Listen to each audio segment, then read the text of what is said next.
everyone, and welcome back to our YouTube channel. I am Sandra from Makesales, and today I'll be taking you on a quick guide on how to add a third-party account number to your account. Now, the first thing is once you have logged into your account, you navigate to the settings button, and when you click on it and the page is displayed, you navigate down to the payout settings.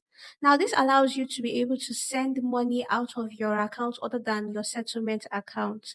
So you click on this button, but before then, you have to set your transaction PIN. Now, your transaction PIN requires you to set a PIN of 4-digit number that you use in sending money out whenever you would like to send out money from your account. So, first thing is to set up your transaction PIN. So, we'll be setting our transaction PIN. So, after creating the PIN, you ensure you confirm the PIN. So, once you have inputted the digits that you would like to use as your PIN, you click on the create PIN.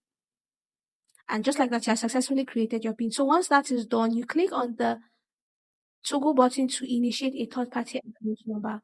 Once you do that, that will require you to include your PIN to confirm that you are the one actually making this changes on your account. Once you have inputted your PIN, you click on the proceed button and you get a pop-up notification saying that you have successfully added a third-party account on the Makesales platform. See you in our next tutorial. Bye.